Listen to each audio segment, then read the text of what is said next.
Welcome back to another episode of SCP Meet. I got all these files on my desk, as you can see. There's a lot backed up, but one that came across my desk that we're going to be focusing on today is SCP-3008, aka Infinite Ikea. And what's interesting about Infinite Ikea is that it predates an extremely popular SCP Backrooms. Have you heard of it? Huh? Have you been on the internet? This story was submitted to the SCP Foundation by user Mortos on May 4th in 2017, which is 2 years earlier than when the Backrooms was submitted. Pretty cool. And you'll see that there's a lot of interesting similar themes in this, interdimensional kind of infinite mazes, labyrinths as it were. Without further ado, let's get into it. Which I'm gonna take a little drink of my coffee here. Definitely coffee, not chocolate milk. Okay, Infinite Ikea is a Euclid class, which last time when we covered Cousin Johnny, it was a Keter class. So this is a different class of SCP. Kind of interesting. So what exactly is a Euclid class? A Euclid class SCPs are anomalies that require more resources to contain completely, or where containment isn't available, or where, oh man, I am dyslexic, dude. Or where containment isn't always reliable. Usually, this is because the SCP is insufficiently understood or inherently unpredictable. Euclid is the object class with greatest scope, and it's usually a safe bet that the SCP will be in this class if it doesn't easily fall into any other standard object classes. So, if there's not enough information on these things, right? If there's not enough to really conceptualize what this thing is, it's probably going to fall into a Euclid class. A Euclid class. Euclid. Euclid. Euclid. A Euclid class. I'm actually kind of interested with this because the containment procedures for something that is essentially a space, it isn't necessarily a creature itself. Let's get into the containment procedures, which the retail park containing SCP-3008 has been purchased by the Foundation and converted into the site. We're not going to tell you that, so don't even fucking ask. All public roads leading to it or passing by site have been redirected. So this place, it was a standing place where common people could go and interact with it, but now since then it's pretty much a landmark that you cannot find anymore. If there was roads going to it, they have been remade, redirected to where it is odd if you come across this place, but you still can, which is pretty creepy and pretty interesting. The entrance to SCP-3008 is to be monitored at all times, and no one is to enter SCP-3008 outside of testing, as permitted by the senior researcher. I don't know who that is. What's his name? What's her name? Right? What's their name? There we go. Now we're cooking. Humans exiting SCP-3008 are to be detained and then debriefed prior to the administration of anesthetics. Once you go in and once you come out, the anesthetics, they instill amnesia on you. You know what I mean? They give you the little Men in Black red pin light thing. They wipe your memory so you can't remember any of it. Depending upon the duration of their stay in SCP-3008, a cover story may need to be generated prior to their release. What I like about this is that even if you do go in, there's always going to be different stories and cases, and it has to be monitored. All the things going on in there, it's different per individual basis, which we'll get into, but it's very complex and interesting how this world works, how it shifts, how it can fuck with time and perception and even interdimensional travel. Buckle up. Any other entities exiting SCP-3008 are to be terminated. So if you're not human, they're getting gunned down. That little sentence is interesting because it really alludes to what other kind of shit is in there, and that's pretty fun. It's just kind of like a little bit of candy. SCP-3008 is a large retail unit previously owned by and branded as Ikea. A person entering SCP-3008 through the main entrance and passing out of sight of the doors will find themselves translocated to SCP-3008-1. This displacement will typically go unnoticed, as no change will occur from the perspective of the victim. They will generally not become aware until they try to return to the entrance. So this right here is pretty interesting. You walk into this place, it's just a regular Ikea, but without you even noticing, you're transported to the actual SCP, like the location, without even noticing. It's a seamless transition, and it's a barrier between worlds that's located in an Ikea. I don't know. The flavor of that's just a lot of fun. So SCP-3008-1 is a space resembling the inside of an Ikea furniture store, extending far beyond the limits of what could physically be contained within the dimensions of a retail unit. Current measurements indicate an area of at least 10 kilometers squared, with no visible external terminators detected in any direction. Inconclusive results from the use of lasers, rangefinders, has led to the speculation that the space may be infinite. Which is where we start to see some of the parallels with even the Backrooms of a unit goes in and are kind of performing tests on this space. As of now, there is no conclusive ending to the building, so there is speculation that it does just go on forever. Though rangefinders and lasers haven't found an ending to it, I wonder how much of it is the building itself is twisting and contorting and turning like a weird maze. Kind of like the movie Cube. The rooms itself, it's all in a giant cube-shaped building, but the rooms shift, the way that you move around, and it's all kind of unnoticeable. SCP-3008-1 is inhabited by an unknown number of civilians trapped within prior to containment. Gathered data suggests that they have formed a rudimentary civilization within SCP-3008-1, including the construction of settlements and fortifications for the purpose of defending against SCP-3008-2. Wow. So there are people that were just kind of shopping in the store, and they just got stuck, and now there's so many of them that they have started their own civilization in this place. They have their own set of rules. This is their existence now. That's really interesting. Especially people, they've kind of given up on the idea of leaving, and they just fully exist in there, which I think, to me, it alludes to the idea that these people have gone insane. That these people, it's like almost like a Stockholm Syndrome thing, adjusting to this new environment. In a way, part of me wants to believe that they enjoy it. You know, they're defending themselves against this new SCP, so let's talk about that. SCP-3008-2 are humanoid entities that exist within SCP-3008-1. While superficially resembling humans, they possess exaggerated and inconsistent bodily proportions, often described as being too short or too tall. They possess no facial features, and in observed cases, wear a yellow shirt and blue trousers consistent with the Ikea employee uniform. So here's the thing. So SCP-3008-1 is the building itself. It's the interdimensional, never-ending catacombs that you exist in, right? But SCP-3008-2 are the weird, faceless, homunculus Ikea employees that roam the halls here. I do like that there's a Minotaur aspect to this labyrinth. I will say, though, as a comic, I hate the faceless aspect, or things are too short, too tall. I think there's different ways to make it more interesting, of weird, uncanny stuff. Not saying it isn't fun, but I'm just saying, would it be even creepier if it was just clones of people? Clones of employees, right? Not necessarily just weird, exaggerated forms, but something where, could something just look inherently human? I guess that'd be too much like a Cousin Johnny thing, but I don't know. The faceless meme, especially with Slender Man and stuff, I'm just like, God, dude, give the fucking people a face, is all I gotta say. Imagine just a bunch of, like, Swedish people.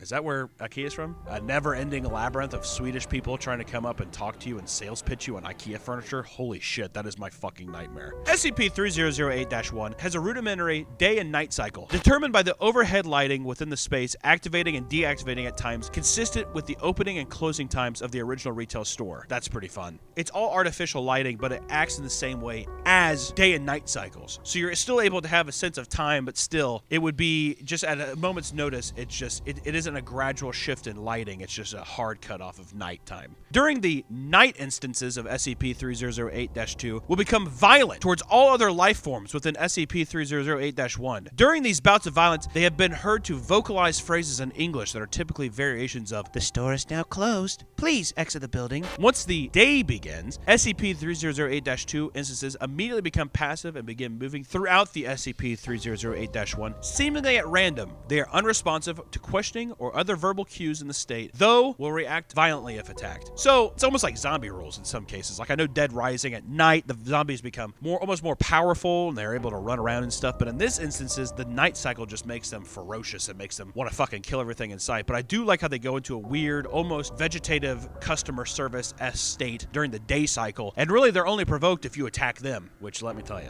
a Swedish Ikea person, who wouldn't want to attack them?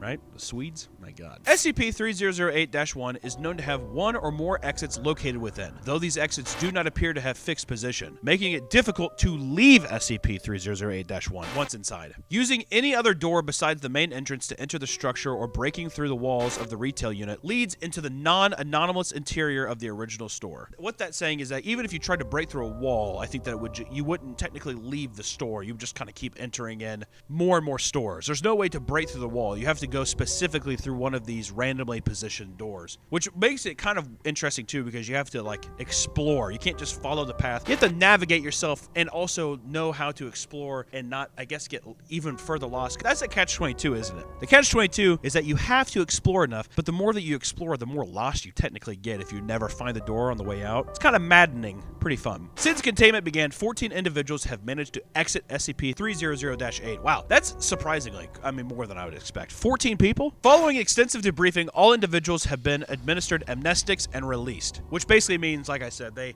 go, they wipe their mind, and they release them back to the public. And these people don't even realize that they were stuck here for whatever amount of time, which we're going to go into now. We don't really do this, but we luckily have, from someone who got lost in SCP-3008, we found their journals. I have my tape recorder here. They were recording their entire experience, which a human male, we'll call him Subject A, exited SCP-3008, followed 10 seconds later by an instance of SCP-3008-2. So he exited the building along with this kind of like weird IKEA employee creature. SCP-3008-2 caught and killed the man before itself being terminated by armed response personnel. So basically, 10 seconds later, the guy was going out. We had a response crew waiting for him to come out. We were going to brief him, but the man got caught and was killed immediately before also the SCP-3008-2 was basically gunned down as well. The incident represents the only time an instance of SCP-3008-2 has been seen exiting SCP-3008. A full autopsy on the corpse was performed. The employee has absolutely no blood, organs, or any necessary functions of life. It had no sexual reproductive organs or anything to reproduce. It was all stuck together, no bones or anything. It was just one block of skin. It did have one item inside of its body, which it's redacted. We don't know what exactly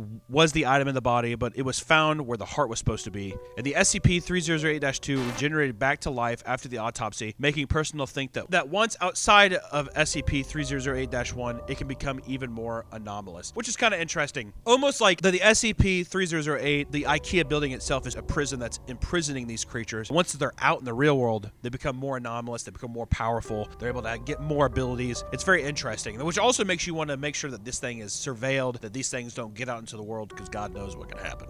Right? That's the only recorded time, mind you. It probably happens more often. And to have an entry log here is pretty interesting. Like to have a guy who basically journaled his entire experience, and we get to we have the tape recorder, it's recorded, so we get to hear some of his stuff. So this is entry 1. This is the second day the man has been in SCP-3008. So, Subject A enters SCP-3008-1 and begins to encounter a bizarre and unsettling experiences of being trapped within the store. The maze-like layout continuously changes, making it exceedingly difficult for the man to leave. And this is the first journal entry we have of him. Roll the tape. I will right now.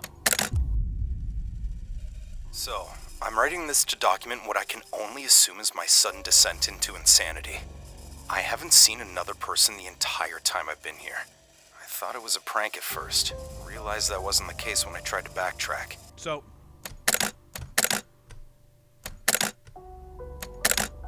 okay. So stopping there, the man is relatively sane here. I mean, obviously he's saying that he's slipping into insanity, but having somebody being trapped inside of this space would be pretty fucked up. You're sitting there, you're walking around, and then all of a sudden the lights just shut off, and you don't understand the rules of the SCP-3008 yet, the IKEA building, so you don't understand the night or day cycle. So it would be fucking horrifying, and especially you don't even know of all of these weird creatures walking around yet. Which, moving in, equipped with only his phone flashlight, Subject 8 is unable to traverse the darkness, so he decides to sleep through the night on some beds he found. The next day, he desperately searches for the exit, but to no avail. Luckily, he did find a restaurant serving meatballs. There was no one around, yet the meatballs were still warm. At least, he would not starve. That is kind of weird. That does make me think that this is precursing the monsters going in, and what's interesting is that these monsters, these Swedish IKEA monsters, are still making meatballs for people. And we get our next little journal entry here.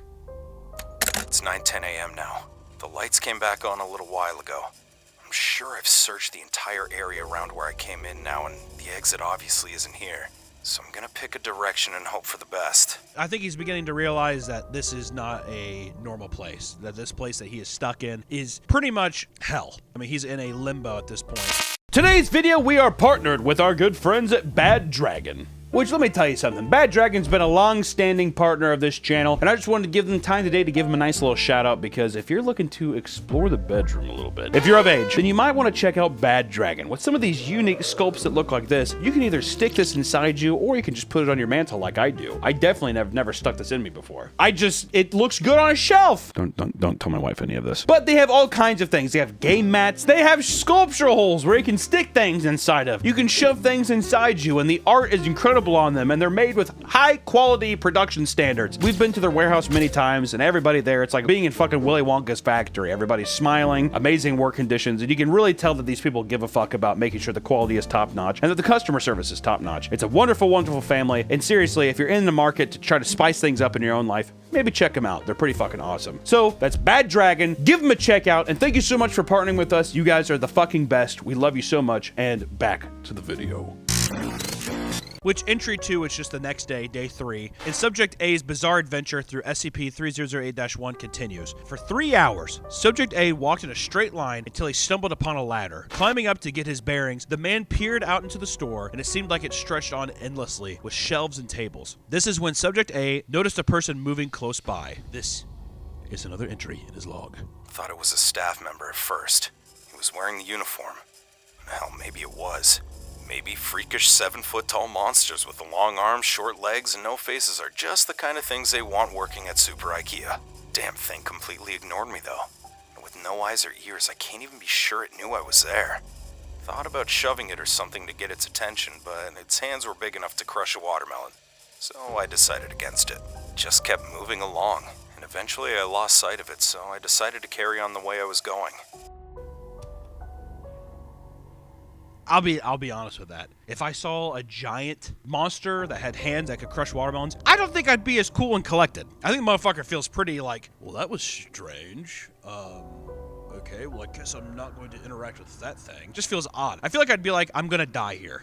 If I saw a giant homunculus Swedish Ikea monster walking around with hands the goddamn size of, I mean, like an engine, a motor engine or something like that, I would be a lot more upset. I would be distressed.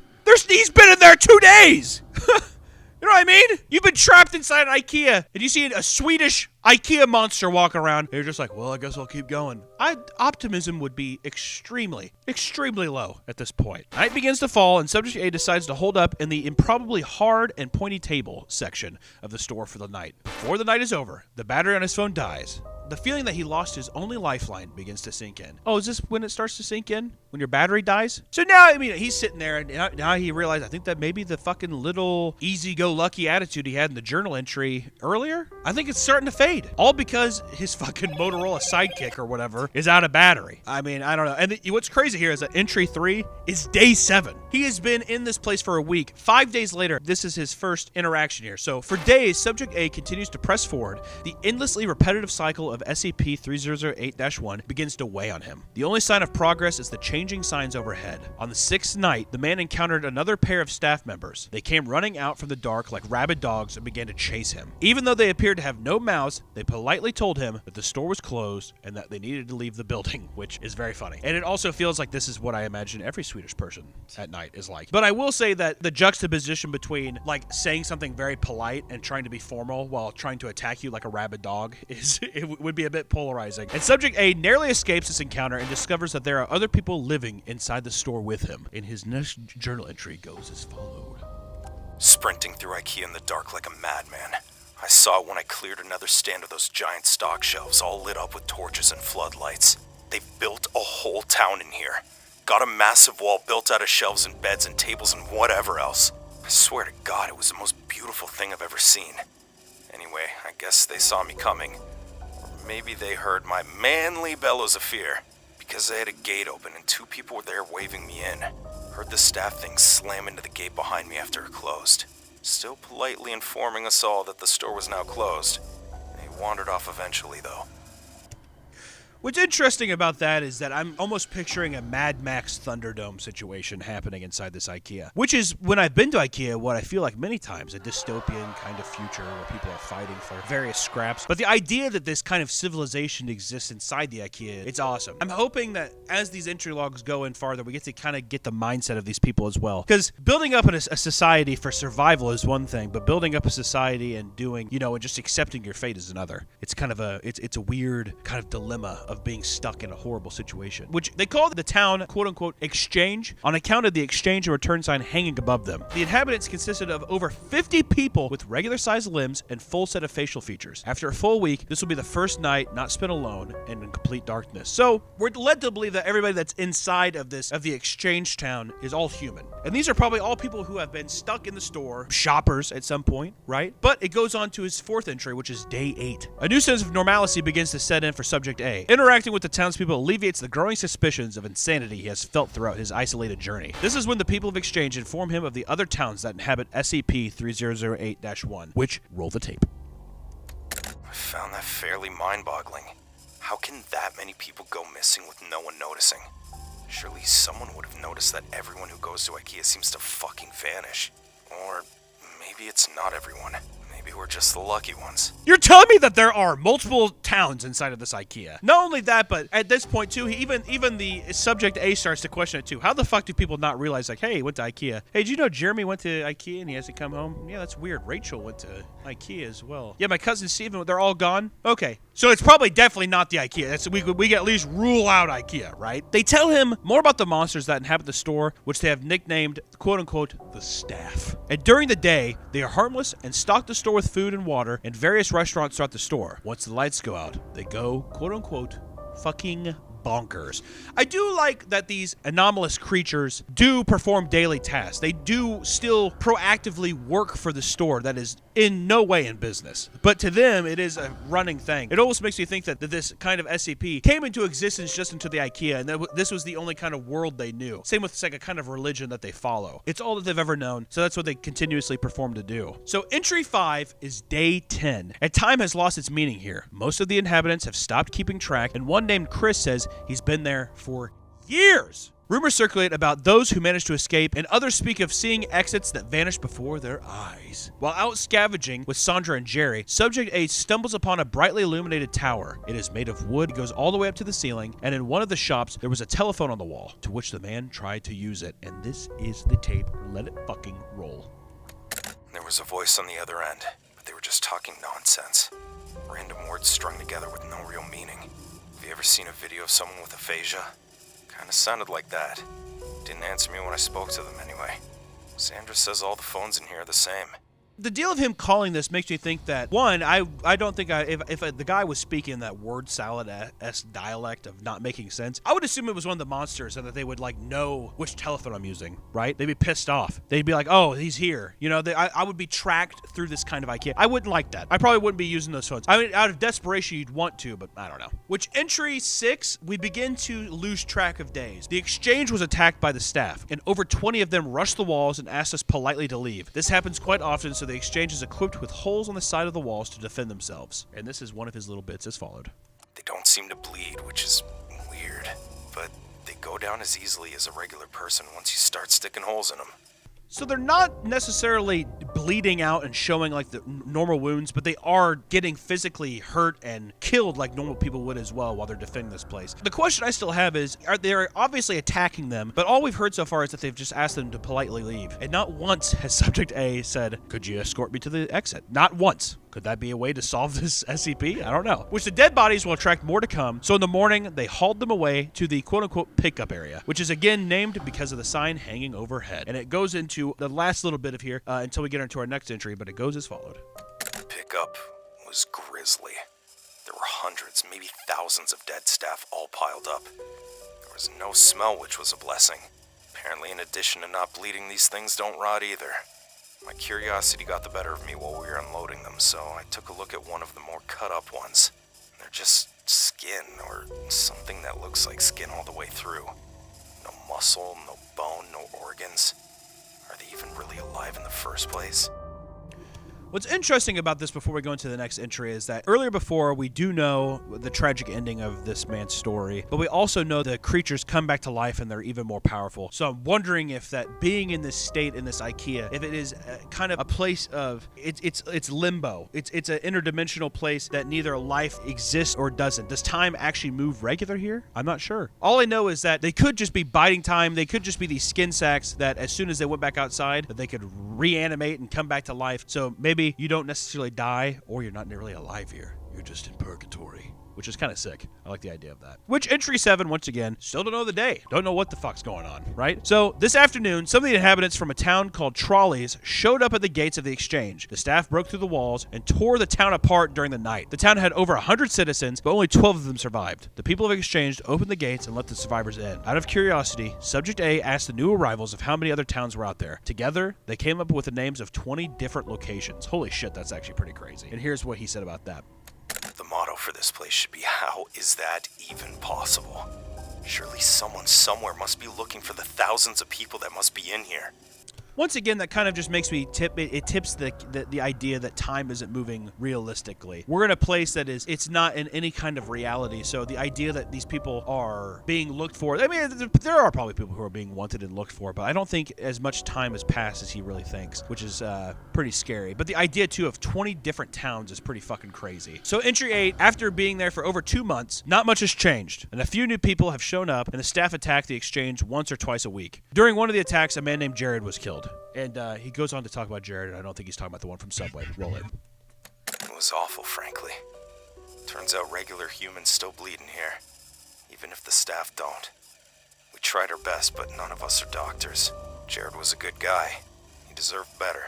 We all do. So I'm interested if these things, if they rip people apart. We've had one instances where he said that their hands were big enough to destroy watermelons. So I'm wondering if they just like rip and tear, they dig their hands into people. I'm not really sure. But all we know is that Jared, definitely not the guy from Subway. All right, not the creep, probably a good guy. What if it was Jared from Subway and no one knew, but they've been gone for so long that they don't really know about Jared's the actual shit he does. Anyways, entry 9, still don't know the day. Subject A notices a quadcopter flying over the exchange. What do you mean? Like a full-blown copter? A drone. Okay, whatever. He says this. I thought it meant that someone was finally looking for us, that help was on the way.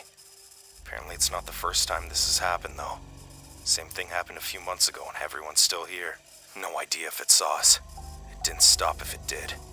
Just kept flying until we could no longer see it. Which, there is a note here. It says, based on the recovery time of the journal, this entry appears to line up approximately with our first successful test piloting a drone inside SCP-3008-1. Analysis of footage shows a walled settlement under a sign labeled Exchange and Returns. Attempts to relocate the settlement failed. Origin of previously sighted drones is unknown. They did try to go in and try to find these people, but it is a shifting labyrinth. It has to be a thing, it's a structural anomaly. It's just moving on its own, and it's redirecting everything. So even if you tried to go in there and look for people, if you found anyone, it would be out of sheer luck. But even getting out would be lucky as well.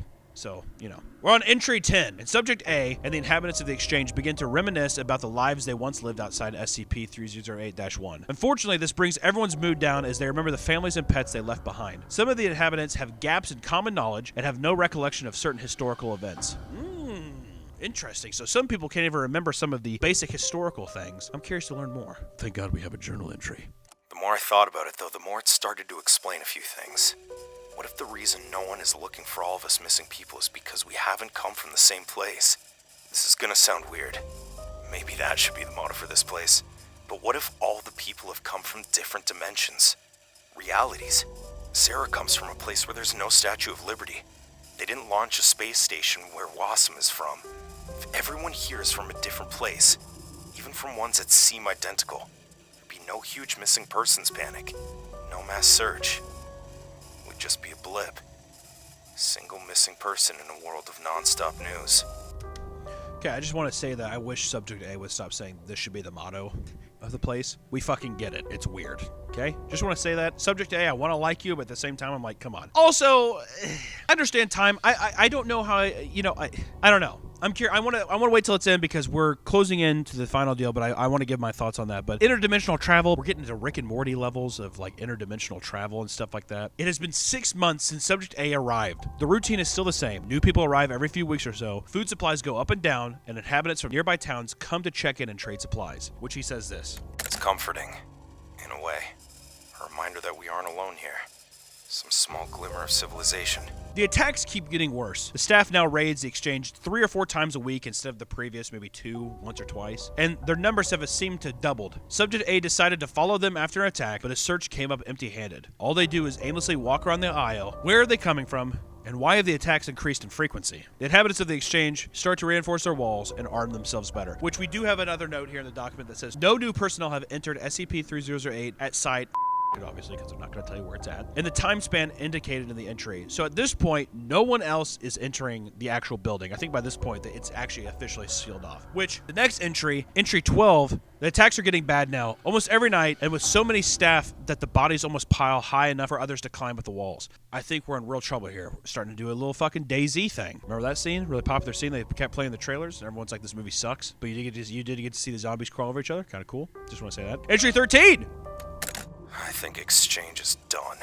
We got hit pretty bad last night. Not many casualties, but the wall is wrecked. We finally figured out why the attacks have been escalating too. The box of supplies had a chunk of one of the staff in there. No idea how it happened, but apparently a piece of one will draw them as well as a full body. Too late now in any case. There's too many bodies for us to haul away and still have time to fix the wall before night. Candace has called a meeting. I suspect there will be talk of abandoning exchange. Maybe try and get shelter at checkouts or something. It's already getting late though. I don't think we'll have enough time to make it. Maybe some of us will. I was fine for that first week out in the dark after all, but then how often can I keep getting lucky? I'm only writing this for a sense of closure, I guess. For me or for anyone who finds this. This is my final entry here. I hope whoever's reading this is doing so from outside of this place. My biggest fear? If I do die tonight, I'll just wake up here again in the morning. As a note, this is the last entry that Subject A made. And it is assumed that while attempting to reach the quote-unquote checkouts settlement, he was separated from the rest of his group by pursuing a 3008-2 instance, and he just kind of happened upon an exit where he left. You know, a lot of the SCP Foundation people saw him, but immediately he was attacked and killed by a SCP-3008-2, a Swedish madman, as it were. So here's what I thought. That closes out our Infinite Ikea document itself, and this is the thing about Infinite Ikea. It's interesting to see a precursor to the back rooms. There's a couple complaints I have in terms of, you know, how fun is this one? I am not a fan of faceless creatures. In ways of being uncanny, I think there's more interesting ways of being uncanny. Even with something like Cousin Johnny, it takes the identity of a regular human being and forces you to believe that it's a part of your family. Is a level of uncanniness that is really fun. But just extent, like, you know, if things are a little shorter, a little too tall, it's kind of like some Slender Man territory, which maybe just because Slender Man was so popular that everything was kind of based around that. I know 2014, 2015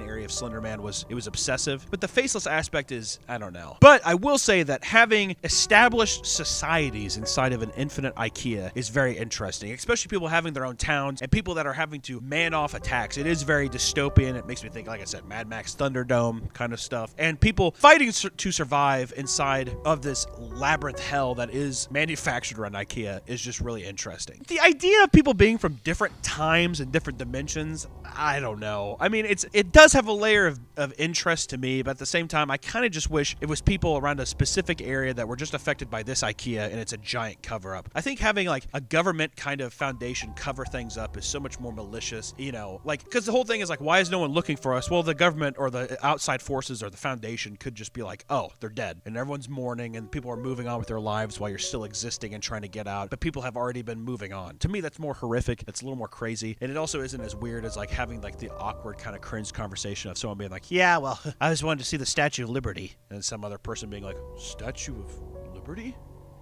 They don't know what it is. To me, I'm like, that's just cringe. I don't know. But all in all, as a precursor to one of the most famous online horror genres of the backrooms, it feels like a really interesting thing. And I love the idea of just the familiarity of IKEA, because it is hell going in there. It is a giant labyrinth, and I can see how easily this idea would come around. So it is really fun. So, you know, as another SCP file down in the books, I just got to say, this is a fun one. I'd like to see a fun, like, rendition of this. Like, this would be a fun little first-person experience kind of thing, being able to go around a never-ending IKEA, and also to feel like, you know, fortifying your own kind of area. How do you think you would survive in an infinite IKEA? You know what I mean? Myself personally, I'd probably just put a bullet in my brain, because that sounds terrible. Okay, all right.